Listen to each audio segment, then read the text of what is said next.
ഇത് ഞാൻ ജർമ്മനിക്ക് വരുന്നതിൻ്റെ തലേ ദിവസം രാവിലെ എടുക്കുന്ന വീഡിയോ ആണ്. അപ്പോൾ ഞങ്ങളെല്ലാവരും കൂടി എങ്ങോട്ടേക്കാണ് പോകണമെന്ന് വെച്ചാൽ ഞങ്ങൾ അമ്പലത്തിലേക്ക് പോവുകയാണ്. അപ്പോൾ ഏത് അമ്പലമെന്ന് വെച്ചാൽ കൊട്ടാരക്കര ഗണപതി ക്ഷേത്രത്തിലേക്കാണ്. അങ്ങനെ രാവിലെ തന്നെ അങ്ങോട്ടേക്കാണ് പോണത്. നേരെ പോണ വഴിക്കാണ് പെട്ടെന്ന് ഒരാളെ ഞാൻ അപ്രതീക്ഷിതമായിട്ട് കണ്ടുമുട്ടുന്നത്. ഈ ഒരു വീഡിയോ എടുക്കുന്ന സമയത്തും ഞാൻ സത്യം പറഞ്ഞാൽ അവളെ കാണുന്ന എക്സ്പ്രഷനാണ് കേട്ടോ എൻ്റെ മുഖത്ത് കാണുന്നത്. അങ്ങനെ പെട്ടെന്ന് എന്ത് ഓടിച്ചെന്ന് ആളിതാണ് കേട്ടോ. ഇതാണ് ആതിര, എൻ്റെ ഫ്രണ്ടാണ്. ഞാൻ മുന്നേ അവളെ എൻ്റെ വീഡിയോയിലൊക്കെ കാണിച്ചിട്ടുണ്ട്. കുറേ നാൾക്ക് ശേഷമാണ് ഞാൻ ആളെ കാണുന്നത്. കറക്റ്റ് പറയുകയാണെങ്കിൽ ഒരു 6 മാസത്തിന് മുന്നേ ആണ് കേട്ടോ ഞങ്ങൾ നേരിട്ട് പോലും കണ്ടത്.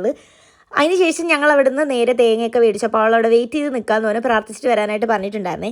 അങ്ങനെ നേരെ പോയി ഉടയ്ക്കാനുള്ള തേങ്ങയൊക്കെ മേടിച്ചിട്ട് നമ്മൾ പ്രാർത്ഥിച്ച് ഞങ്ങൾ ഉണ്ണിയപ്പമൊക്കെ മേടിച്ചിട്ട് ഇറങ്ങിയിട്ടുണ്ട്. അപ്പോൾ ഞങ്ങളവിടെ തിരിച്ചെത്തിയപ്പോഴത്തേക്കും അവൾ അവിടെ തന്നെ ഉണ്ടായിരുന്നു. അവൾ വേറെന്തോ ആരും അവളുടെ കസിനൊക്കെ ആയിട്ട് വന്നതാണ് കേട്ടോ. അവർ കുറച്ച് കഴിഞ്ഞിട്ട് ഇറങ്ങത്തോളൂ എന്ന് പറഞ്ഞു. അതുകൊണ്ട് തന്നെ അവൾ ഞങ്ങൾക്ക് വേണ്ടി വെയിറ്റ് ചെയ്ത് നിന്നിട്ടുണ്ടായിരുന്നു. അങ്ങനെ നേരെ ഇറങ്ങി ഞങ്ങൾ ഉണ്ണിയപ്പമൊക്കെ കഴിച്ച് അവിടെ നിന്നു. അങ്ങനെ അവളോട് ടാറ്റയൊക്കെ പറഞ്ഞ് നാളെ പോണ കാര്യമൊക്കെ പറഞ്ഞിട്ട് ടാറ്റയൊക്കെ പറഞ്ഞ് ഞങ്ങൾ നേരെ വീട്ടിലേക്ക് പോയി. അപ്പോൾ അത്രയേ ഉള്ളൂ. നമുക്ക് നെക്സ്റ്റ് വീഡിയോ ആയിട്ട് വീണ്ടും കണ്ടുവരിക്കും.